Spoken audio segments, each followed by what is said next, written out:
नमस्कार, मैं दुर्गेंद्र Chauhan. Social media और ख़ास तौर पर ट्विटर पर एक मसला बहुत ज़्यादा गर्म है, चर्चा में है, या यूँ कहें कि इस मसले को लेकर बहुत ज़्यादा प्रतिक्रियाएं आ रही हैं। हालांकि मुख्य धारा के मीडिया ने इस खबर को पूरी तरीके से नेगलेक्ट किया है, उसे अभी नहीं लिया है। लेकिन अगर कालांतर में देखें तो जो सोशल मीडिया है उस पर जो ज्वलनशील खबरें होती हैं, अमूमन वो मुख्य धारा का मीडिया उस दिन नहीं लेता है या बचता है। लेकिन अगले दिन जब ये मसले बहुत गर्म हो जाते हैं तो मुख्य धारा का मीडिया उस पर डिबेट और खबरों, स्टोरी चलाने लगता है। मुझे लगता है ये मसला भी अपने आप में एक अलग तरीके का मसला है। इस देश में क्या ये कहना कि नेताओं को पढ़ा लिखा होना चाहिए, क्या सरकारों में काम करने वाले लोगों को पढ़ा लिखा होना चाहिए, या क्या ये मांग करना क्या कोई गुनाह है? और अगर कोई कह दे कि अगर इस बार वोट दीजिएगा तो जरा नेता का पढ़ा लिखा होना जरूर जांच लीजिएगा, तो क्या इस बात पर किसी की नौकरी चली जाएगी? क्या ये कौन सा भारत है? कैसे राष्ट्र का हम निर्माण कर रहे हैं? सारे लोग कहते हैं, संविधान में भी कहा गया है, दुनिया में भी ज़्यादातर विद्वान इस बात को कहते हैं कि एजुकेशन, शिक्षा की रोशनी से अंधियारा मिटता है। अंधियारा मिटता है गरीबी का, बेरोजगारी का, अंधविश्वासों का अंधियारा मिटता है। लेकिन अगर वो कहा जाए कि वोट उसी को दीजिएगा जो इस अंधियारा मिटाने का मादा रखे, पढ़ा लिखा हो, आपकी बात समझ जाए, तो उस व्यक्ति की नौकरी चली जाती है। और ये व्यक्ति एक ऐसे बहुत ही कुलीन पेशे से है, कुलीन शब्द मुझे लगता बिल्कुल ठीक नहीं लग रहा मुझे, एक ऐसे आदर्श पेशे का व्यक्ति है जिसे शिक्षक कहते हैं। डिजिटल प्लेटफॉर्म अनअकैडमी इस देश का बड़ा डिजिटल प्लेटफॉर्म है और उसके शिक्षक करण सांगवान का यह पूरा किस्सा है। करण सांगवान इस डिजिटल प्लेटफॉर्म अनअकैडमी में शिक्षक थे सुबह तक, लेकिन वो निकाल दिए गए। वो वहाँ पर लॉ स्टूडेंट को तैयारी कराते थे, पढ़ाते थे, ताकि वो इस देश को एक अच्छी, यहाँ इस देश में जो रहने वाले लोग हैं उनको एक न्याय सर्वसुलभ करा सकें। ऐसे नोबल काम में करण सांगवान लगे हुए थे, अभी भी लगे हैं। लेकिन अपनी एक क्लास के बाद उन्होंने कहा अपने स्टूडेंट से ऑनलाइन कि पढ़ा लिखा होना बहुत जरूरी है। पढ़े लिखों को अगर वोट देंगे तो व्यवस्थाएं सुधरेंगी, और इस बार वोट दीजिएगा तो ये जरूर देख लीजिएगा कि पढ़ा लिखा हो, केवल नाम बदलने वाले लोग ना हो। मुझे लगता है कि उन पर बवाल का जो कारण है, आखिरी ये दो शब्द हैं कि वो नाम बदलने वाला ना हो। लेकिन शिक्षा एक ऐसा प्रोफेशन है, जहां तक मैं जानता हूं, कि बहुत सारे शिक्षक सरकारी नौकरी में रहकर चुनाव लड़ते हैं, छुट्टी लेते हैं और वो चुनाव लड़ते हैं, जीतते हैं, हारते हैं, जो भी परिणाम आते हैं वो फिर से अपने मूल प्रोफेशन शिक्षा में लौट जाते हैं, स्कूल कॉलेजों में पढ़ाते हैं। शिक्षा को ही एक तरीके से ये छूट है कि आप नौकरी भी कीजिए और राजनीति भी कर सकते हैं। लेकिन वो तो विशुद्ध एक एजुकेशनिस्ट, एक शिक्षाविद की बात कर रहे हैं करण सांगवान।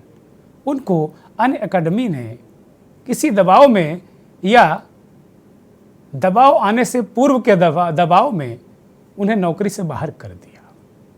करण सांगवान ने क्या कहा वो बड़ा सवाल है, लेकिन उससे बड़ा सवाल आज मंथन में हम उठाएंगे कि क्या शिक्षा की बात करना इस देश में गुनाह है क्या?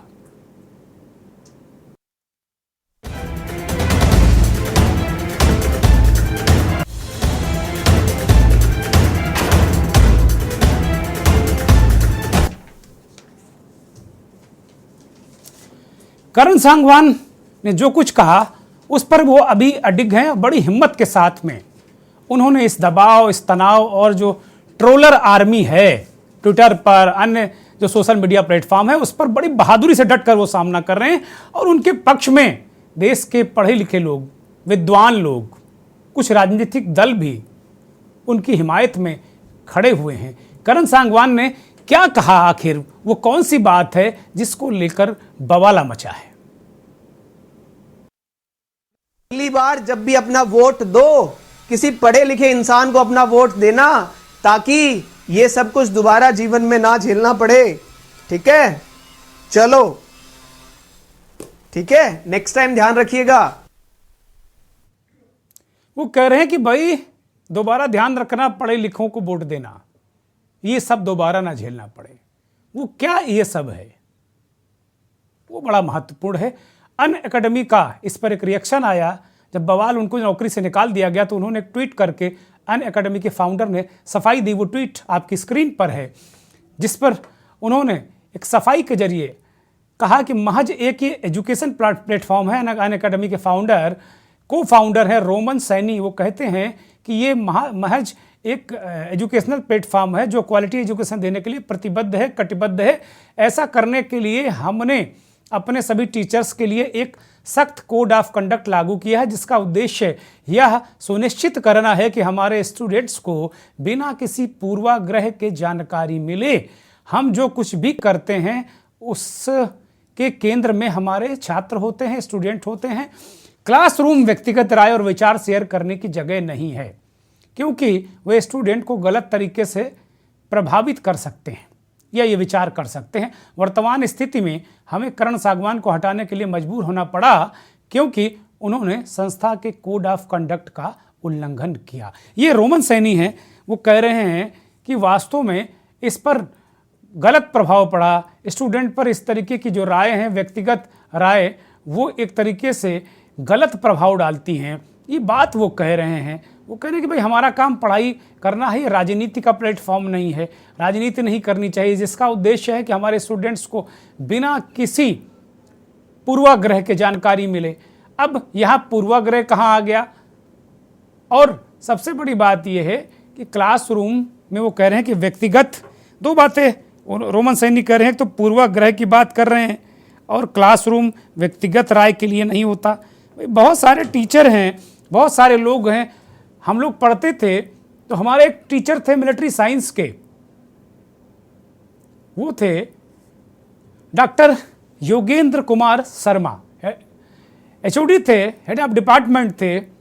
उस दौर में राजीव गांधी प्रधानमंत्री थे भारत के, और घूम फिर कर अगर कोई असफल व्यक्ति का वो उदाहरण देना होता था तो घूम फिर कर वो बाकायदे राजीव गांधी का नाम क्लासरूम में लेते थे। आज का दौर होता तो शर्मा जी सरकारी नौकरी से निकाल दिए जाते। इस तरीके के शिक्षक उदाहरण और उद्धरण देते रहे हैं, लेकिन इसमें पूर्वाग्रह कहाँ है, दुराग्रह कहाँ है, ये जानने की जरूरत है। सांगवान ने ऐसा कोई नाम नहीं लिया, किसी राजनीतिक दल का नाम नहीं लिया, किसी व्यक्ति का नाम नहीं लिया, लेकिन वो कह रहे हैं कि भाई कम से कम ऐसे व्यक्ति को चुनो जो कम से कम पढ़ा लिखा हो। हम इतनी बात अगर बच्चे ग्रहण कर लें, छात्रों को कहा जाता है, बिहारी जी ने भी कहा है, महाकवि बिहारी ने, कि सार सार गहले थोथा देई उड़ाए। तो छात्र हैं, अपने मतलब की चीज़ वो ले लेंगे, जो सार तत्व होगा ले लेंगे। फिर अनअकैडमी को क्या अपने बिजनेस की चिंता हो गई? क्या कोई सरकार को इससे गलत संदेश चला गया? बहुत सारे किंतु परंतु हमारे सामने हैं, और अनअकैडमी के इस एक्शन के बाद बहुत सारे सवाल उठे हैं, बहुत सारी बातें हो रही हैं। कांग्रेस के प्रवक्ता ने इस पर बयान दिया, टिप्पणी की, वो जरा सुनिए। जहां तक मैंने उस अध्यापक की बात सुनी, वीडियो देखा, तो उसने तो किसी का नाम नहीं लिया, उसने तो अनपढ़ नेता बोला। अब कोई पर्सनली ले लेता है तो उसमें तो कोई क्या कर सकता है। उनको क्यों लगा उन्हीं के बारे में बात हो रही है? इन्हें तो नहीं लगा, हमें तो नहीं लगा, कांग्रेस में से तो किसी को नहीं लगा। भाजपा को क्यों लगा कि उन्हीं के नेता की बात हो रही है? और शिक्षा से, शिक्षण जगत से ऐसा क्या दुश्मनी है इनकी कि जब से सरकार में आए हैं साहेब, यूनिवर्सिटीज के पीछे पड़े हुए हैं। वो उस्मानिया यूनिवर्सिटी हो, जवाहरलाल नेहरू विश्वविद्यालय हो, अलीगढ़ मुस्लिम यूनिवर्सिटी हो, अशोका यूनिवर्सिटी हो, प्राइवेट एकेडमीज हो, जहां देखो यूनिवर्सिटीज पे इनको जैसे विशेष दुश्मनी है कि जहां ज्ञान हो। अब या तो साहब आप हर विश्वविद्यालय का नाम बदल के व्हाट्सएप विश्वविद्यालय रख लो, फिर देखो कैसे रिश्ता इनका ठीक होता है विश्वविद्यालय से। इनको लगता है ज्ञान का एकमात्र स्रोत है, there is only one source of knowledge and wisdom which is WhatsApp. तो जब कोई व्हाट्सएप से इतना प्रभावित हो तो जाहिर सी बात है उसको विश्वविद्यालयों से और ज्ञान के इन मंदिरों से दुश्मनी होगी। कांग्रेस के प्रवक्ता ने कहा कि भाई उन्हीं को क्यों लग गया, बीजेपी वालों को क्यों लग गया। बीजेपी का खुलकर रिएक्शन तो नहीं, लेकिन एक ट्रोलर आर्मी लगातार सांगवान पर टिप्पणियां कर रही है। बहुत सारे लोग इस पर टिप्पणी कर रहे हैं, लेकिन कोई आधिकारिक बयान मुझे अभी तक दिखा नहीं, हो सकता अब आ गया हो जिस दौरान हम स्टूडियो में हैं। लेकिन दिल्ली के मुख्यमंत्री अरविंद केजरीवाल ने इस बात का समर्थन किया है। केजरीवाल कहते हैं कि हम भले ही नेता हैं, और उन्होंने नेताओं के बारे में टिप्पणी की कि नेता को पढ़ा लिखा होना चाहिए। वैसे तो जो ट्रेड का नियम है कि हमें नेता के साथ होना चाहिए, लेकिन हम उस शिक्षक के साथ में हैं, क्योंकि पढ़ा लिखा होना क्या कोई गुनाह है क्या। वो कह रहे हैं कि अब से नेता के पढ़े लिखे होने की बात करना, क्या पढ़े लिखे लोगों को वोट देने की अपील करना अपराध है क्या। यदि कोई अनपढ़ है, व्यक्तिगत तौर पर मैं उसका सम्मान करता हूँ, लेकिन जनप्रतिनिधि अनपढ़ नहीं हो सकते। ये साइंस और टेक्नोलॉजी का ज़माना है। 21वीं सदी में आधुनिक भारत का निर्माण अनपढ़ जनप्रतिनिधि कभी नहीं कर सकते। वो केजरीवाल कह रहे हैं कि 21वीं सदी का जो भारत है, न्यू इंडिया है, जिसको लेकर लगातार प्रधानमंत्री प्रयासरत हैं। केजरीवाल ने नहीं कहा प्रधानमंत्री, लेकिन हम कह रहे हैं कि प्रधानमंत्री जी लगातार प्रयासरत हैं। उस पर वो कह रहे हैं कि इस पर जो नेता है वो पढ़ा लिखा उसको होना चाहिए। और केजरीवाल विधानसभा से भी पिछले दिनों प्रधानमंत्री पर निशाना साध चुके हैं उनकी डिग्रियों को लेकर। लेकिन इन सब बातों के इतर हरियाणा के युवा नेता दीपेंद्र सिंह हुड्डा ने भी एक ट्वीट किया है, उसको जरा देख लेते हैं क्या कहा हुड्डा साहब ने। हुड्डा साहब कहते हैं कि पढ़े लिखे नेताओं को वोट करने की अपील करने के कारण हिसार के अध्यापक करण सांगवान को अन अकेडमी ने नौकरी से निकाल दिया है। न सरकार समय से भर्ती करती है और न कोई रोजगार की व्यवस्था है। कोई सवाल उठाए तो उसे इस तरह दबाव बनाकर प्रताड़ित किया जाता है। दुर्भाग्य की बात है कि देश में शिक्षकों को ये अपमान झेलना पड़ता है। ये सांगवान हरियाणा के हैं और हिसार से आते हैं, हिसार के रहने वाले हैं, और वो कह रहे हैं कि भाई अन अकेडमी ने नौकरी से निकाल दिया है उनको। अब ऐसी स्थितियां, ऐसी परिस्थितियां बड़ा दुर्भाग्य है। हुड्डा साहब इस बात को कहते हैं। ये सब वीडियो और प्रतिक्रियाएं आने के बाद सांगवान ने एक शायराना अंदाज में अपनी बात कही है नौकरी जाने के बाद। जिंदगी देख ली तेरी औकात मैंने, ऐ जिंदगी देख ली तेरी औकात मैंने, तू मेरा हौसला देख, तू मेरा हौसला देख। 100 बार गिरकर भी खड़ा हूं मैं, 100 बार गिरकर भी खड़ा हूं मैं तेरे आगे, अब तू मेरा जुनून दे। वो कह रहे हैं जिंदगी तेरी औकात, मेरी औकात देख ली। ऐसी बातें वो कर रहे हैं। मैं बहुत शायर नहीं, इसलिए पढ़ नहीं पाता हूँ शेर वगैरह को थोड़ा सा, लेकिन वो कह रहे हैं कि जुनून हम दिखाएंगे। और एक वीडियो भी इनका एक और है, वो उसमें वो कह रहे हैं कि 19 तारीख को वो यानी कल इस पूरे मसले में वास्तव में हुआ क्या है, पीछे किस किस तरीके की प्रताड़ना, किस किस तरीके के मानसिक संत्रास उन्हें झेलना पड़ा, उसका वो खुलासा करेंगे। उसे भी जरा सुनिए। कुछ दिनों से एक वीडियो बहुत ज़्यादा वायरल हो रही है और जिस वीडियो की वजह से मैं कंट्रोवर्सी में आ गया हूँ, और उस कंट्रोवर्सी की वजह से मेरे काफ़ी सारे स्टूडेंट्स जो कि जुडिशियल सर्विस एग्जामिनेशंस के लिए प्रिपेयर कर रहे हैं, उनको काफ़ी सारे कॉन्सिक्वेंसेस फेस करने पड़े। साथ ही साथ में मुझे तो करने ही है कॉन्सिक्वेंसेस, मैं कॉन्सिक्वेंसेस काफ़ी सारे फेस कर रहा हूँ।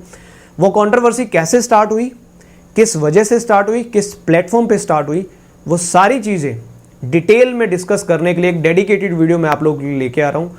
वो वीडियो 19 अगस्त को रात को 8 बजे इसी यूट्यूब चैनल लीगल पाठशाला पे आपको लाइव मिलने वाली है। एक ट्वीट भी किया है करण सांगवान ने, उसको भी देखिए।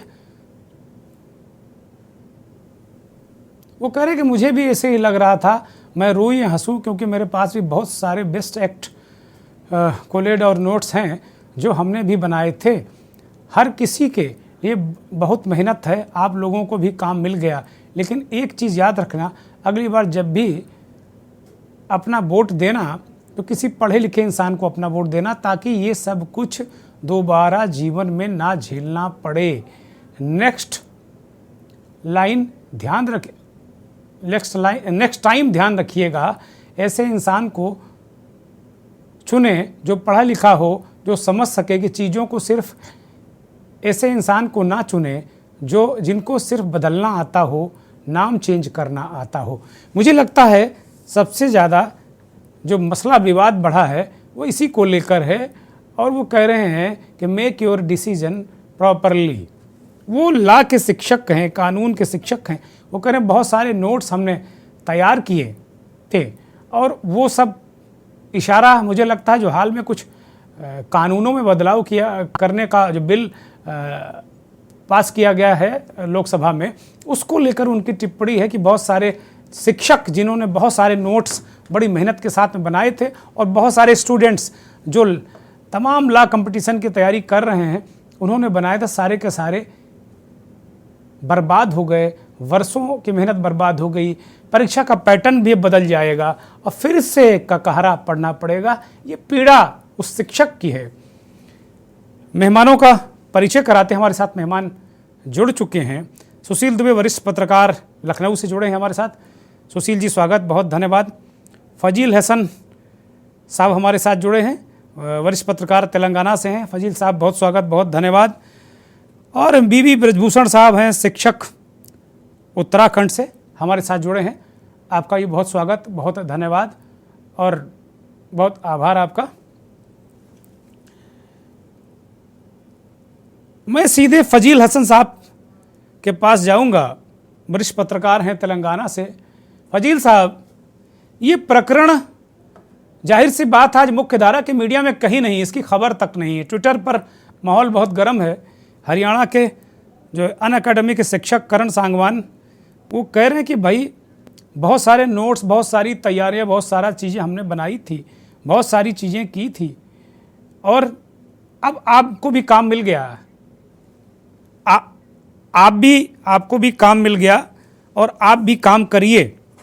लेकिन वो आगाह कर रहे हैं कि भाई जब इस बार वोट दीजिएगा तो पढ़े लिखे लोगों को वोट दीजिएगा। फजील साहब, क्या ये अपील करना कि पढ़े लिखों को वोट दीजिए या जनप्रतिनिधि को शिक्षित होना चाहिए, ये क्या कोई गुनाह है? क्या ये ऐसा जुर्म है कि किसी की नौकरी इसमें जानी चाहिए? फजील साहब, और जो शिक्षक का प्रोफेशन है, जैसे अभी अनअकैडमी ने उन्हें बाहर कर रास्ता दिखाते हुए कहा कि यह व्यक्तिगत विचारों का मंच नहीं है, पूर्वाग्रह और दुराग्रह का मंच नहीं है।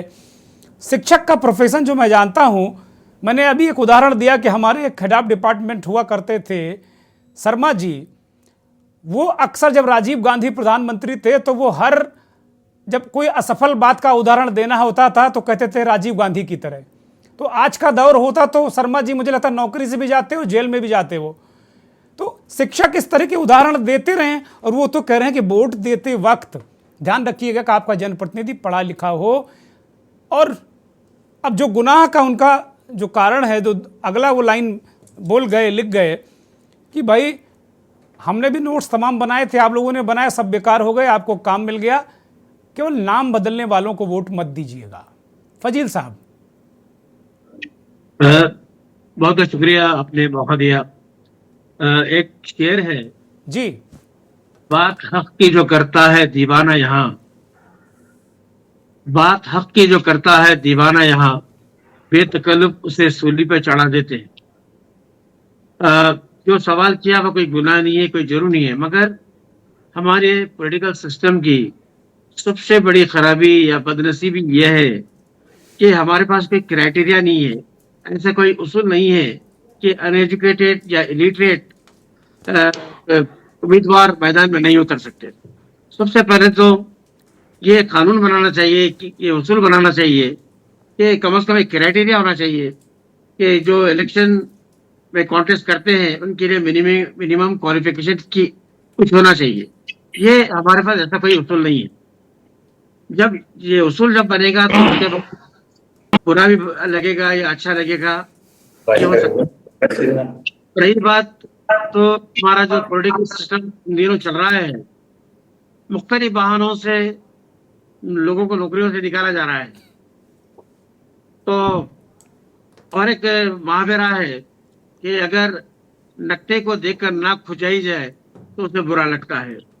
तो हो सकता है कि बीजेपी को ये एहसास है कि ज्यादा से नहीं, ज्यादा उन्होंने किसी दल का नाम नहीं लिया, किसी नेता का नाम नहीं लिया।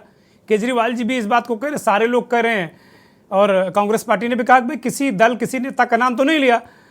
कांग्रेस पार्टी ने इसको दिल पे नहीं लिया, बाकी दलों ने दिल पे नहीं लिया, बीजेपी ने क्यों दिल पे ले लिया, और पता नहीं लिया भी है कि नहीं लिया है।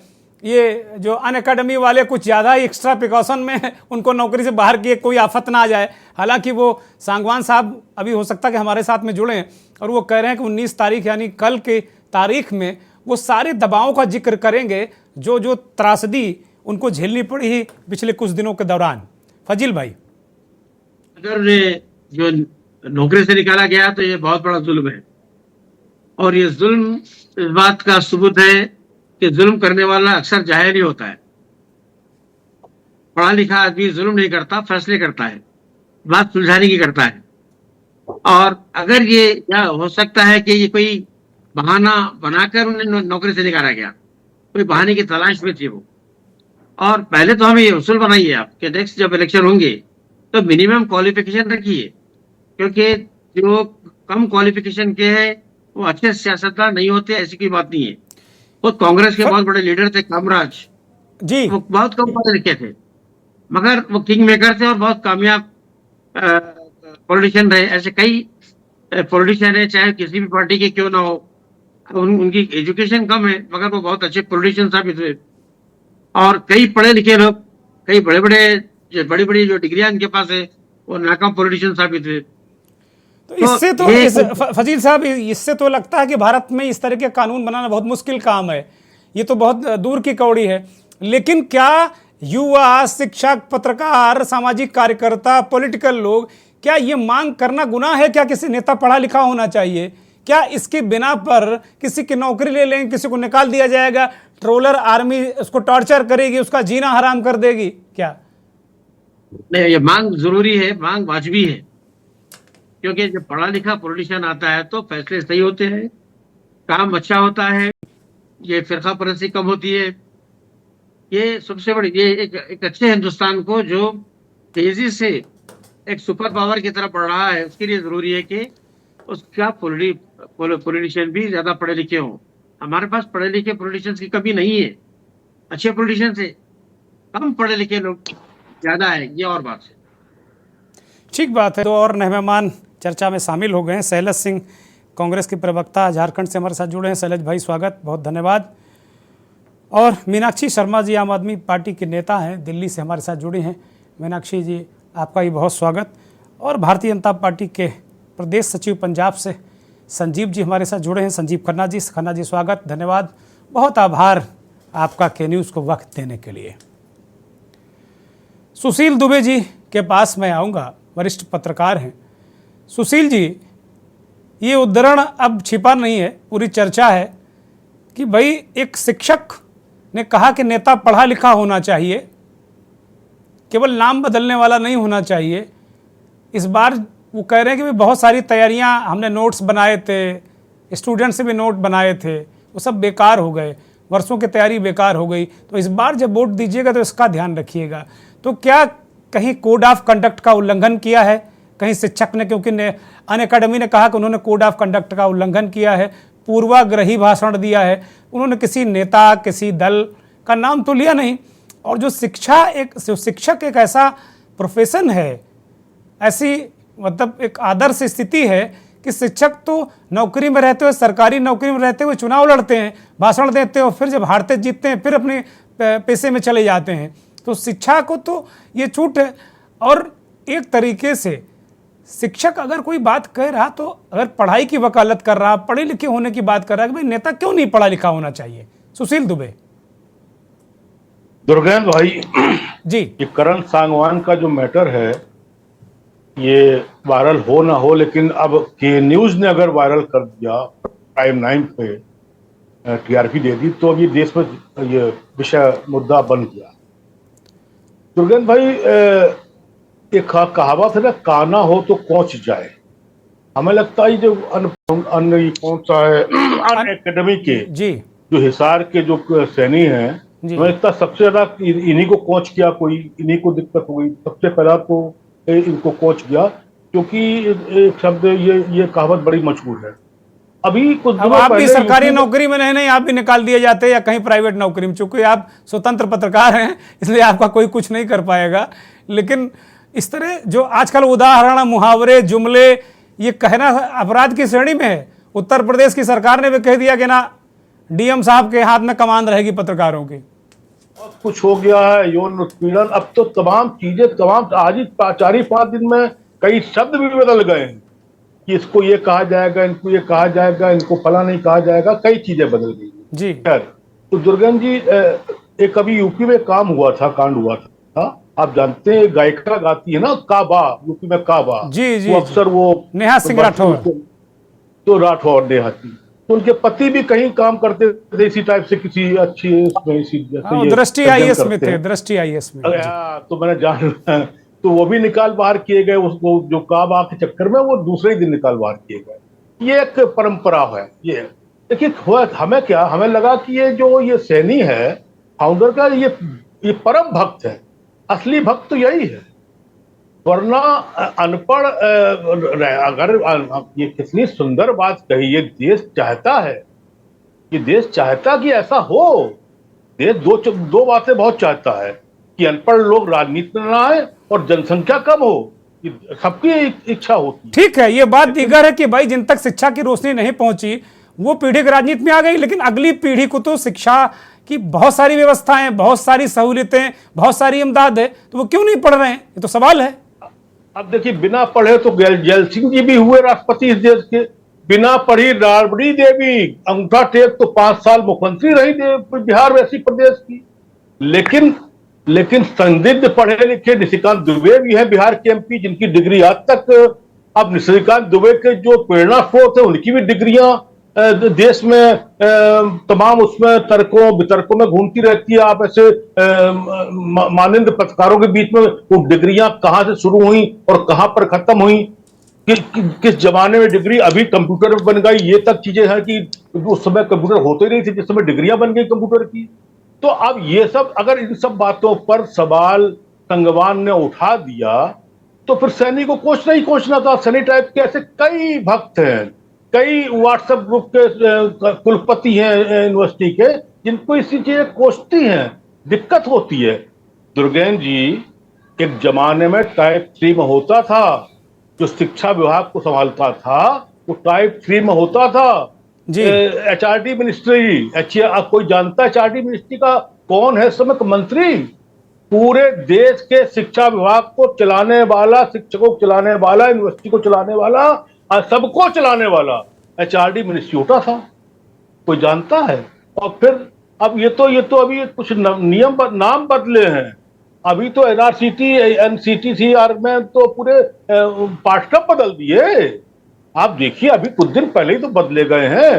कितने ऐतिहासिक चित्र हटा दिए, कितने मुगल, अरे पता नहीं क्या क्या बदल गया। तो बदलाव की बहार है ये 14 से लेके 24 से पहले वाला ये स्वर्ण युग है, ये इस देश का, जिसमें बदलाव की बहार है, जिसमें मिलियन, ट्रिलियन, पता नहीं किस किस टाइप से इंग्लिश के शब्द होते हैं। मैं अनपढ़ हूं, इतना ज्यादा मुझे आइडिया नहीं है शिक्षा का।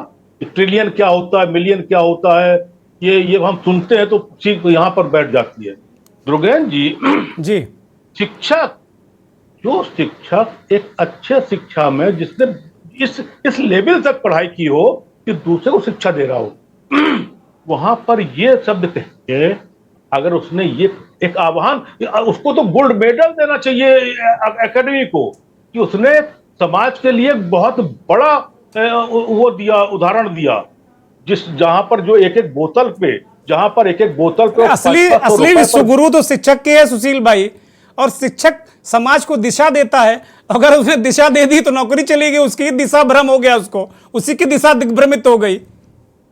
और एक बोतल में जहां पर वोट जाता हो, वहां पर संगवान ऐसे व्यक्ति ने, शिक्षक ने, जहां पर मात्र 500 रुपए में एमपी और बोतल में एमपी, एमएलए, ब्लॉक प्रमुख, सांसद, सभासद, ग्राम प्रधान बनता हो, वहां पर अगर शिक्षक ने, और बड़े शिक्षक ने, ये भी नहीं कोई नेता शिक्षक ने, नेतागिरी वाला शिक्षक नहीं जो साल में 365 में 200 दिन तो छुट्टी और नेतागिरी करते, वो नहीं, जो बाकायदा स्कॉलर है, जो बाकायदा शिक्षक, जो मर्यादा वाला शिक्षक है, उसने अगर देश को इतनी बड़ी बात बोली है, बच्चों को इतनी बड़ी बात बोली है, स्टूडेंट को इतनी बड़ी बात बोली है, पीड़ा है सुशील भाई, पीड़ा है। वो कह रहे हैं कि भाई इतने दिनों से नोट्स तैयार कर रहे हैं, बच्चे तैयार कर, हम तैयारी करके, उनकी कोई पीड़ा है वो कल बताएंगे, उसको भी हम आपसे साझा करेंगे। मैं संजीव भाई के पास आता हूं, संजीव खन्ना जी के पास। संजीव खन्ना जी, एक पॉलिटिशियन, एक नेता, एक पढ़े लिखे व्यक्ति होने के नाते मैं आपसे एक टिप्पणी चाहता हूं इस विषय पे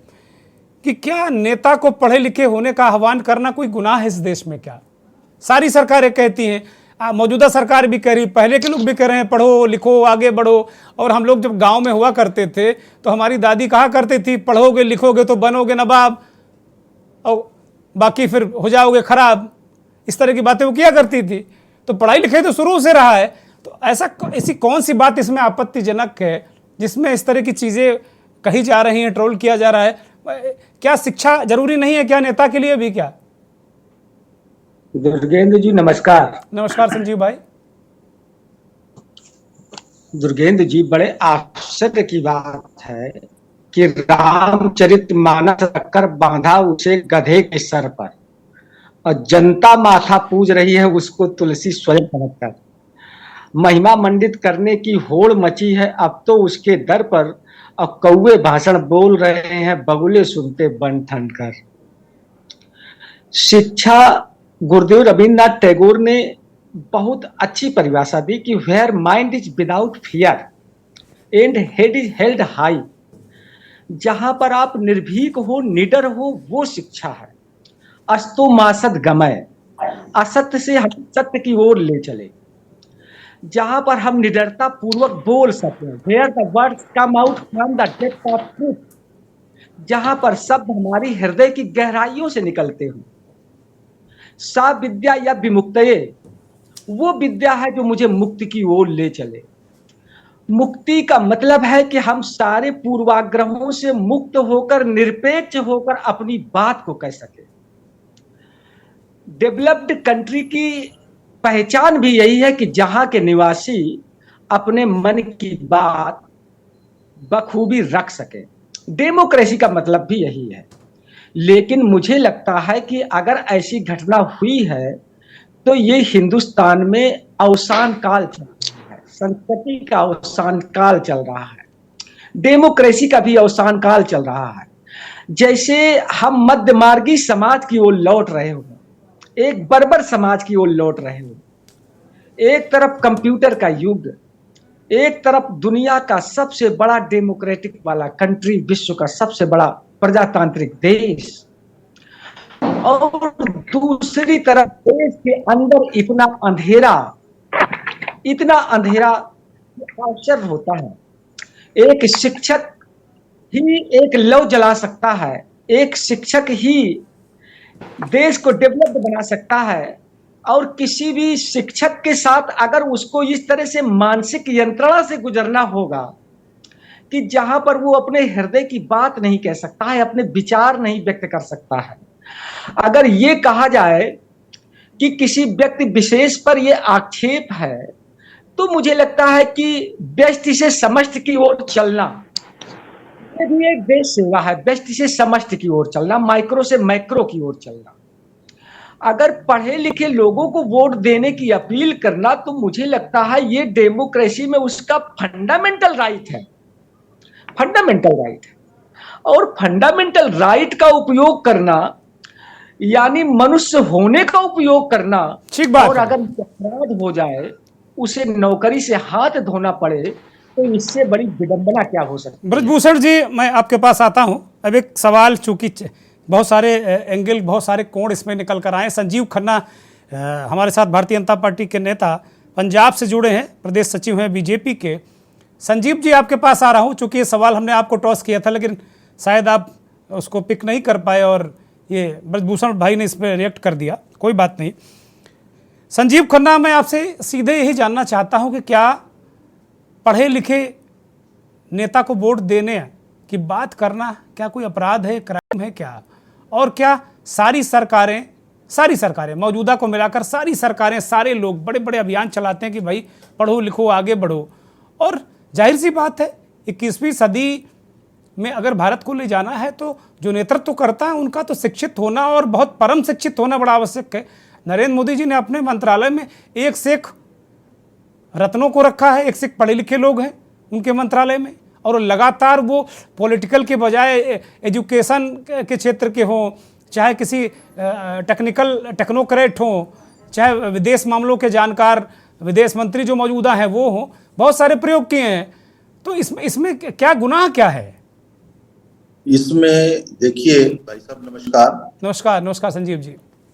इसमें पढ़े होना कोई गलत नहीं है, बहुत अच्छी बात है। पढ़े लिखे हो, समाज की अच्छी सोच और अच्छी चीज को लेकर के अध्यापक अपने शिक्षक को सिखाता है। पर राजनीति के बीच में प्रश्न राजनीति का है, तो राजनीति के बीच में राजनीति एक समाज सेवा है, इसके लिए कोई डिग्री की जरूरत नहीं है। राजनीति एक अलग है जिसमें पढ़ाई है या नहीं है, उसे अपना एक्सपीरियंस है, वो एक अलग चीज है। इसके लिए दो चीजों का फर्क आता है, एजुकेशन और ग्रेजुएशन। एजुकेशन अगर उसको राजनीति में उसने ले रखी है एक अलग चीज है, डिग्री ले रखी है एक अलग चीज है। आज भी हमारे भारत की जो जनता है वो 35% अनपढ़ है लगभग। तो उनके बीच में से अगर कोई नुमाइंदा अगर निकल करके आता है, अगर वो उन लोगों की बातों को समझता है तो जानता है, तो उसमें भी कोई बुराई नहीं है। पढ़ा लिखा होना बहुत अच्छी बात है कि पढ़े लिखे को वोट देना, वो देश को आगे लेकर के जाएगा, अच्छे ढंग से चलाएगा। पर उसके साथ साथ दूसरी चीजें भी, जो राजनीतिक ज्ञान है और उसका जो एक्सपीरियंस है, वो भी बड़ा मायने रखता है। ठीक बात है। मीनाक्षी शर्मा क्या रुख करूंगा, आम आदमी पार्टी के नेता दिल्ली से जुड़ी हैं। मीनाक्षी जी, संजीव जी ने बड़ी नपी तुली टिप्पणी कर दी। वो कह रहे हैं कि 35% लोगों की नुमाइंदगी को हम नहीं कर सकते, लेकिन ये बातें कहाँ कहीं? कोई करण सांगवान कोई लोकसभा में सांसद थोड़ी जो और उनका बहुमत है और वो कानून बनाने जा रहे हैं। उन्होंने ऐसा तो किया नहीं। वो कह रहे हैं कि पढ़े लिखों को वोट देना। एक पढ़े लिखे व्यक्ति की झल्लाहट है ये, जो मैं समझ पाया हूँ। वो झल्ला रहा है। जैसे मैं एक चैनल में काम करता हूँ, मेरे मुताबिक अगर प्रोडक्शन स्क्रीन पर नहीं होता है तो मैं झल्लाता हूँ। उस झल्लाहट में कुछ बातें ऐसी कहता हूँ जो अप्रिय होती हैं, और उनको कोई व्यक्ति विशेष या कोई व्यवस्था विशेष उनको अपने ऊपर लेकर हमारे ऊपर टिप्पणी कर सकती है, हमारे ऊपर कार्रवाई कर सकती है। मीनाक्षी शर्मा, देखिए दुर्गेंद्र जी, एक शिक्षक अपने शिक्षकों को अच्छी शिक्षा देता है, और उन्होंने एक अच्छी शिक्षा ही दी कि आप अब जब वोट डालने जाएं तो अपने वोट का सही इस्तेमाल करें, पढ़े लिखे नेताओं को लेकर आए, क्योंकि अगर नेता पढ़े लिखे होंगे तो देश का विकास होगा, देश की तरक्की होगी। नहीं तो कोई भी अनपढ़ अगर नेता को आप अगर चुनकर ले आएंगे तो कोई भी पूंजीपति उनको बेवकूफ बनाकर चला जाएगा और कैसी भी नीति उनसे पास करा लेगा, जिसका हर्जाना पूरे देश को भुगतना पड़ता है। तो उन्होंने बिल्कुल सही कहा। और उन्होंने कहा, नाम की बात कही उन्होंने, तो नाम, इसमें भी कोई दो राय नहीं है। नाम बदलने से क्या होता है? कर्म मान्य रखते हैं। अगर आपके कर्म अच्छे हैं तो आपको लोग आगे समय तक याद रखेंगे, कि जनता याद रखेगी, जनता भी सराहेगी अगर आपके कर्म अच्छे हैं। नाम से याद नहीं रखे जाते लोग, अपने कर्मों से। चाहे आज आप राम जी को याद करते हैं तो उनके कर्मों से याद करते हैं, क्योंकि उन्होंने अच्छे कर्म किए, उनके अच्छे कर्मों के कारण। अगर रावण को भी याद करते हैं उसके बुरे कर्मों के कारण याद रखते हैं। तो कर्म सबसे ज्यादा मायने रखते हैं, नाम मायने नहीं रखता। तो उन्होंने कोई गलत शिक्षा नहीं दी है। और आपको बता दो, आज देश में सच बोलना और सरकार को आईना दिखाना आज अपराध हो गए हैं। आज आपके मौलिक अधिकारों तक को छीना जा रहा है। आपकी जो स्वतंत्रता का अधिकार है, अभिव्यक्ति का अधिकार है, वो सब छीने जा रहे हैं। आप अपनी राय भी नहीं रख सकते हैं। और एक शिक्षक ने तो अच्छी शिक्षा दी है, उसने ना किसी दल का नाम लिया, ना किसी व्यक्ति का नाम लिया। तो मुझे नहीं समझ आया कि बीजेपी को इतनी मिर्चें क्यों लगी इस बात पर। तो मुझे नहीं लगता था कि उनको इतना रिएक्शन देना चाहिए। और इसमें कोई दो राय नहीं, हर नागरिक चाहता है कि उसका जो नेता हो पढ़ा लिखा हो, और खासतौर से उस देश का मुखिया। अगर मुखिया पढ़ा लिखा होगा, रिएक्शन तो इतना कि नौकरी चली गई मीनाक्षी जी, दाल रोटी एक व्यक्ति की चल रही तो वो ठप हो गई। मैंने बोला ना दुगेन जी, आज देश में क्या का बहुत ही मतलब गंभीर समस्या हो गई है, स्थिति बहुत गंभीर हो गई है कि आज इस देश में सच बोलना भी अपराध हो गया है। तो आप सच बोलेंगे, आप सरकार के खिलाफ कोई मुंह खोलेंगे, तो आपका बिना आप किसी अपराध के आपको अपराधी घोषित कर दिया जाएगा। आपको नौकरी से हाथ धोना पड़ेगा, आपको जेल जाना पड़ेगा, झूठे अपराधों में आपको जेल भेज दिया जाएगा, ईडी सीबीआई का दुरुपयोग किया जाएगा, सब कुछ किया जाएगा। तानाशाही मचाया रखी है देश के अंदर बीजेपी की केंद्र सरकार ने। ना ये लोकतंत्र को मानते हैं, ना संविधान को मानते हैं, ना सर्वोच्च न्यायालय को मानते हैं। सिर्फ और सिर्फ गुंडागर्दी से सरकार चलाना चाहते हैं। आपने देखा भी होगा किस तरीके से तोड़फोड़ की सरकारें बना रहे हैं, किस तरीके से लोकतंत्र की हत्या। और अभी रिसेंटली आपने देखा किस तरीके का काला विधेयक चुनी सरकार के सारे अधिकार छीन लिए इन्होंने। तो ये आज राजतंत्र लाना चाहते हैं, ये संविधान ही बदल देना चाहते हैं, लोकतंत्र की हत्या कर देना चाहते हैं। इसमें जिसमें लोग बोल ही ना पाए, कोई अपनी अभिव्यक्ति व्यक्त ना कर पाए, कोई प्रदर्शन ना कर पाए।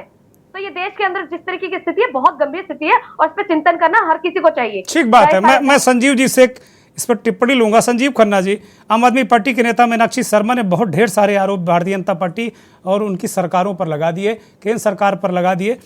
चूंकि आप हमारे साथ मौजूद हैं और संजीदा नेता हैं, नुमाइंदे हैं अपनी पार्टी के, तो एक रिएक्शन आपका इस पर बनता है। सर, मीनाक्षी जी ने जो अपने विचार व्यक्त किए उनके अपने, वो कह सकते हैं। भारतीय जनता पार्टी को इस चीज से पढ़े लिखे गुरु ज्ञान से किसी तरह की कोई दिक्कत नहीं। हर क्षेत्र में, राजनीति में भी गुरु की जरूरत होती है, तभी राजनीति आती है। एक क्षेत्र है, पिछड़ा हुआ इलाका है, उस पिछड़े हुए इलाके के बीच में अनपढ़ लोग हैं, उनकी बात कौन उठाएगा? पढ़े लिखे लोग उठाएंगे या जो भाषा को जानता है वो लोग उठाएंगे?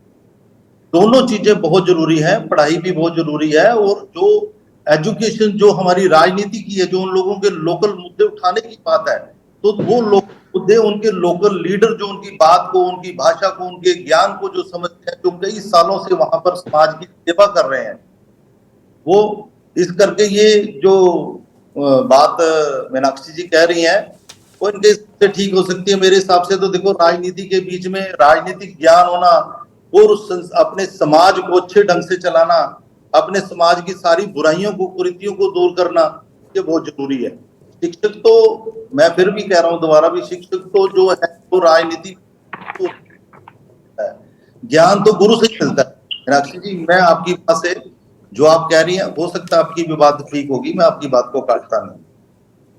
शैलेश सिंह, आपके पास आ रहा हूं। संजीव खन्ना जी बेहद संजीदा व्यक्ति हैं और बहुत नपी तुली बात उन्होंने पिछले राउंड में भी की थी, अभी भी वो कर रहे हैं। मुझे लगता है कि बीजेपी के बहुत ही कम नेता ये पुरानी पीढ़ी वाले हैं, मुझे ऐसा लगता है, क्योंकि ऐसे बहुत कम ही नेता बचे हैं जो इतना संतुलित बोलते हैं। मैं आपकी प्रशंसा करता हूं इस मंच से। शैलेश सिंह, मैं आपके पास आ रहा हूं। आपकी पार्टी ने बहुत सारी बातें कह दी। अभी पवन खेड़ा को मैं सुन रहा था, मैंने दर्शकों को भी सुनाया, बहुत सारी बातें कर रहे हैं कि भाई उन्होंने जेएनयू बंद करा दिया, और पता नहीं कहाँ अशोका यूनिवर्सिटी में ये कर दिया, यहाँ संघ का आदमी बैठा दिया, वहाँ ये कर दिया। ये मतलब आप लोग लेकर बिल्कुल लंबी लंबी छोड़ते हैं, लेकर उड़कर भागते हैं, क्या करते हैं? मतलब कुछ भी मिला तो लेकर भागे। ज़्यादा ही अग्रेसिव हैं आप लोग, लग रहा है आजकल। शैलेश सिंह, अनम्यूट करिए। नमस्कार। नमस्कार। जब देश हुआ था उस समय देश की जो शिक्षा की हालत थी वो बहुत ही पतली थी जी। इसलिए करके उस समय ये कानून नहीं बन सका कि पढ़े लिखे नेता ही, पढ़े लिखे व्यक्ति ही नेता बन सकते हैं, और यह जरूरी नहीं था कि बुद्धिजीवी व्यक्ति पढ़ा लिखा हो जो समाज को जानता हो। इसलिए उस समय ये कानून नहीं बन सका। परंतु जब हम विश्व से संघर्ष करते हुए हम आगे बढ़े, विश्व परिस्थिति में हम आगे बढ़े, एक विकसित देश, विकसित राष्ट्र की तरफ हम जब आगे बढ़ रहे थे, तो उस समय यह बहुत जरूरी हो जाता है कि एक पढ़ा लिखा नेता ही आपका नेतृत्व करता हो। जिस तरह से आपने देखा कि मनमोहन सिंह वित्त के बहुत ही जानकार व्यक्ति थे और उन 10 सालों के विपरीत परिस्थिति होते हुए भी देश को संभालते हुए, सहजते हुए देश को एक आगे लेके गए, जबकि विश्व में जाकर के महंगाई बढ़ रही थी, देश को संभाला उन्होंने। रिसेशन का समय था, सभी जगह बेरोजगारी फैली हुई थी, फिर भी जाके भारत में रोजगार का तांता लगा हुआ था। तो एक पढ़ा लिखा व्यक्ति जिस तरह से देश को संभाल सकता है, देश को विश्व के अन्य देशों के मुकाबले में खड़ा कर सकता है, उसके लिए उसका पढ़ा लिखा होना बहुत ही जरूरी है। समाज में किस तरह से विकास होगा, इसकी सोच एक पढ़ा लिखा नेता जितने अच्छे तरीके से रख सकता है, उतने अच्छे तरीके से एक अनपढ़ व्यक्ति नहीं रख सकता है। ये जरूरी नहीं कि वो बुद्धिजीवी ना हो, एक अनपढ़ व्यक्ति बुद्धिजीवी ना हो, ये जरूरी नहीं है। परंतु एक पढ़ा लिखा व्यक्ति जिस तरह से लोगों को समझा सकता है, एक अफसर को समझा सकता है, एक परिदृश्य, एक ब्लूप्रिंट समाज के सामने रख सकता है, वो एक अनपढ़ व्यक्ति समाज के सामने एक ब्लूप्रिंट नहीं रख सकता है। उस क्षेत्र का विकास कैसे हो, जब इंजीनियर से विकास का डिस्कशन होगा तो पढ़ा लिखा व्यक्ति जिस तरह से बात करेगा एक इंजीनियर के साथ में या एक किसी डीसी के सामने, शैलेश सिंह, ये तो किसी ने नहीं कहा कि अनपढ़ व्यक्ति होना चाहिए, कि अनपढ़ जो अशिक्षा को तो किसी ने प्रमोट नहीं किया इस देश में, मौजूदा सरकार हो चाहे इससे पहले की सरकारें हो। ये प्रकरण विशेष है, ये बड़ा हैरान कर देने वाला प्रकरण है ये, कि भाई अगर वो कोई कहता कि भाई आप पढ़े लिखों को ही वोट दीजिएगा, तो अमूमन हम लोग कहते हैं कि भाई दवाई, पढ़ाई, सिंचाई, कमाई वाली बात करने वालों को ही चुनिए। हम लोग भी अगर चुनाव से पहले कोई अपील करते हैं कि भाई अपने मूल मुद्दों को लेकर अगर जो लोग आपकी बात कर रहे हैं उनको चुनिए। अब अपने अपने खांचे पे सब लोग देख लें, अपने गिरबान में झांक लें कि कौन क्या कर रहा है। मैं उन्हीं बातों पर आ रहा था कि जिस तरह से एक पढ़ा लिखा व्यक्ति समाज में विकास का खाका तैयार करेगा, जिस तरह से एक नेता जो पढ़े लिखे हैं वो जो विकास का खाका तैयार करेगा, एक अनपढ़ व्यक्ति उसका खाका नहीं तैयार करेगा। और शिक्षक ने इसी बात को रखा। आज तो ऐसा हो गया है, ऐसी तानाशाही हो गई है कि अगर आप सही बात रख देते हो तो आप की नौकरी चली जाती है। जैसा कि अभी पूर्व वक्ताओं ने कहा कि यूपी में काबा कहने का नतीजा ये निकला कि उनके पति को नौकरी से निकाल दिया गया। आज नौबत यह आती है कि अगर आप सरकार के खिलाफ कुछ बोल देते हो, चौथे दिन पता चलता है कि आप शहर से ही गायब हो गए हैं। आप क्या कहना चाह रहे हैं कि सरकारी संस्थाएं तो छोड़िए, प्राइवेट संस्थाओं पे, दोनों उदाहरण प्राइवेट संस्थाएं, चाहे अनअकैडमी चाहे दृष्टि, दोनों संस्थाएं प्राइवेट संस्थाएं एजुकेशन में काम करती हैं, क्या वो भी प्राइवेट संस्थाएं भी इतने दबाव में है क्या? आपका ये कहने का तात्पर्य है? प्राइवेट संस्था, सरकारी संस्था में तो पूछना ही नहीं पड़ता है, उसे तो निकाल ही देते हैं। प्राइवेट संस्थाओं को इतना दबाव बना दिया जाता है कि उसे वहां से निकालना, उस स्टाफ को, अपनी कंपनी को बचाने के लिए उस स्टाफ को निकालना पड़ता है। ठीक बात है। क्या करके वो प्राइवेट संस्थाओं में इतनी सारी इनकम टैक्स, ईडी और इतने सारे लोग लग जाते हैं कि उस संस्था को बचाना मुश्किल हो जाता है। या इसके उलट नहीं देखा जा सकता क्या शैलेश जी, कि ये संस्थाएं कुछ ज्यादा ही प्रोएक्टिव हो जाती हैं कि भाई सरकार की नजर में हम बुरे न बने, कोई एडवाइजरी, कोई अप्रोच नहीं है कि सरकार कुछ कह ही नहीं रहे, खुद ही लेकर भाग रहे हैं। जैसे पत्रकार बहुत सारे बिछे हुए हैं, लंबे लंबे बिछे हुए हैं कि भाई कोई भी सरकार हो हम बिछ जाएंगे। ये प्रवृत्ति नहीं हो सकती क्या? ये बिना सरकार के दबाव की प्रवृत्ति भी हो सकती है इस देश में डेवलप कर रही हो कि सरकारों के सामने लंबे लंबे लेट जाओ।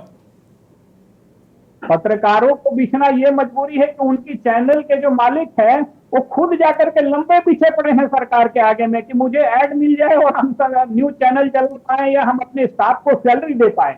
बहुत सारे न्यूज चैनलों की भी ये मजबूरी हो गई है कि जाकर के वो अपने स्टाफ की सैलरी कहां से निकालेंगे। आपका ऐड बंद कर दिया जाता है, डीएबीपी बंद कर दिया जाता है, तो ये तो पत्रकारों तक की मजबूरी हो जाती है कि मैंने एक उदाहरण दिया, चूंकि विषय मेरा आज पत्रकार नहीं, पत्रकारों का जब चर्चा करूंगा तो जरूर आपको बुलाऊंगा, मेरा विषय ये नहीं है।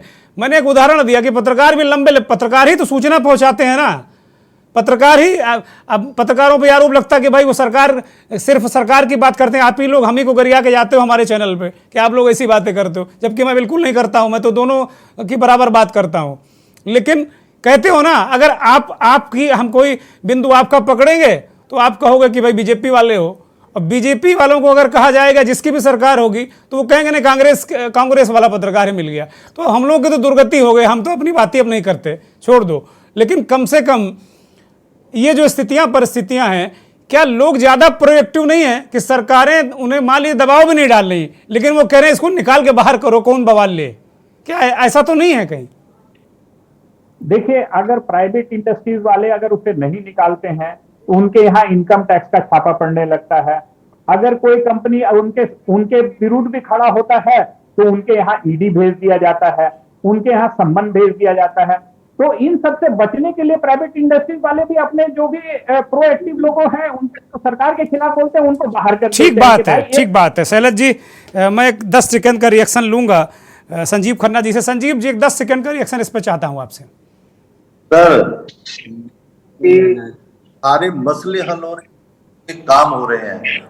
इस व्यक्ति को किसी भी भारतीय जनता पार्टी के व्यक्तित्व ने नहीं निकाला, उसको उस लोकल उनकी अपनी जो संस्था एजुकेशन से उन्होंने निकाला उनको नौकरी से ऊपर। अब ईडी वाले हैं या दूसरे भाई साहब ये बोल रहे हैं, अगर उनमें कोई दोष या कमी पाई जाती है तभी वो लोग परेशान होते हैं। ये बार बार जनता जो व्यक्ति को चुन के भेज रही है, उनके काम है, उसके बीच में आप एक बात समझे, उसको बार बार चुन करके भेज तो लोग उनको पसंद करते हैं। तो पढ़े लिखे वो अपने समाज में हर तरह से अच्छी तरह से बिल्कुल हर काम हो रहा है, लोगों के मन और शांति है, हमारी माताएं बहनें सुख और शांति की सांस ले रही है। ये बार बार सरकार का भारतीय जनता पार्टी का आना ये सारा बुखलाहट दिखला रहा है। ठीक बात है, ठीक बात है। मैं ब्रजभूषण भाई के पास आऊंगा, मात्र 5 सेकंड है हमारे पास, 10 भी आप बोल सकते हैं। ब्रजभूषण भाई, कुल मिलाकर पत्रकार दशा आपको पता है, शिक्षक बोल रहा है उसकी भी नौकरी जा रही। मैं ये नहीं कहता कि कोई सरकारें दबाव डाल रही, कोई सिस्टम दबाव डाल रहा है, ऐसा तो नहीं। लोग खुद ही अपने ऊपर दबाव डाल रहे हैं, दबाव लेकर कार्रवाई कर रहे हैं क्या ब्रजभूषण जी? ये परोक्ष रूप से दबाव है, और ऐसे आपके पास समय बहुत कम है। नहीं, मैं कम से कम सैकड़ों उदाहरण ऐसे दे देता कि जहां पर ये भयंकर दबाव है और ये मानव समाज सही ढंग से डेवलप भी नहीं हो सकता है अगर ऐसे दबाव के तहत काम किया गया। एक बहुत बड़ा IAS अधिकारी एक बार मुझसे स्वयं कह रहा था, एक दोहा कहते हुए, पावस ऋतु देख के हरी कोकिलन मौन और अब तो दादुर बोलिए हमें पूछिए कौन। ठीक बात है, ठीक बात है। मीनाक्षी शर्मा, 10 सेकेंड आपको। कैसे कैसे स्थितियां परिस्थितियां सुधरेंगी? केवल बयानों से, ट्वीट करने से? क्या क्या हल क्या है इसका? दुर्गेंद्र जी, मैं संजीव जी से एक बात कहना चाहूंगी। अनुभव बिल्कुल मायने रखता है, लेकिन अगर एक शिक्षित और अनुभवी नेता हो आपके सामने तो आप किसको पसंद करेंगे? सिर्फ अनुभवी को या शिक्षित अनुभवी नेता को? ठीक बात है। आज देश को शिक्षित और अनुभवी नेताओं की जरूरत है, सिर्फ अनुभवी नेताओं की नहीं। अगर ठीक है मीनाक्षी जी, ठीक है मीनाक्षी जी, एक 5 सेकंड में अंतिम जो फाइनल कमेंट है फाजिल साहब के पास जाऊंगा। फाजिल साहब, 5 सेकंड में फाइनल कमेंट। दुर्गेंद्र जी, एक बात कहना चाहूंगी। अभी आपने प्रेशर की बात कही। जिस देश के अंदर ये संदेश जाता हो कि जो शिक्षा मंत्री इतनी ईमानदारी से काम कर रहा है, जिसने शिक्षा में क्रांति ला दी, अगर उसे झूठे आरोपों में फंसाकर जेल भेजा जा सकता है तो वो एक छोटी सी संस्था है, तो बेचारी डरे। ठीक बात है। फाजिल साहब, फाइनल कमेंट आपसे। देखिए सर, किसी की नौकरी जा रही है, किसी के घर पर बुलडोजर चल रहे हैं, ये एक ही किस्म की ज़हनियत है, समझे ना? तो इसके खिलाफ जो आवाज उठा रहे हैं, वो आवाज उठाने वाले स्टूडेंट्स को, चाहे वो जामिया मिलिया हो, चाहे यूनिवर्सिटी ऑफ हैदराबाद हो, चाहे अलीगढ़ यूनिवर्सिटी हो, वहाँ की जो लीडरशिप उभर रही है स्टूडेंट्स की, उसकी दबाने की ये साजिश है। क्योंकि ये चाहे लोग नहीं चाहते कि तालीम याफ्ता एजुकेटेड तबका आकर उनकी जगह संभाले। ये मेरा ख्याल है। बहुत शुक्रिया फाजिल साहब, बहुत शुक्रिया। सुशील दुबे जी, मीनाक्षी शर्मा जी, संजीव खन्ना जी, ब्रजभूषण जी, आपका धन्यवाद, बहुत बहुत आभार। और धन्यवाद आभार उन करोड़ों दर्शकों का जो के न्यूज़ को देखते हैं, इस खास कार्यक्रम मंथन को देखते हैं। मंथन का सार यही कि जो आज़ाद आवाज़ें हैं, अगर जिस पर पीढ़ियां तैयार करने का की जिम्मेदारी है, अगर उसके मुंह पर टेप चिपका दिया जाएगा, ठीक है, अगर वो कुछ गलत बोलता है तो उसे ताकीद किया जा सकता है, लेकिन अगर उसकी आवाज़ बंद कर दी जाएगी, उसके जुबान बंद कर दी जाएगी, उसकी नौकरी छीन ली जाएगी, तो पीढ़ियाँ क्या गूंगी बहरी और सोचने समझने की शक्ति विहीन क्या पीढ़ियाँ तैयार होगी? ये सवाल आपके लिए छोड़ जाता हूँ। बहुत बहुत धन्यवाद। नमस्कार।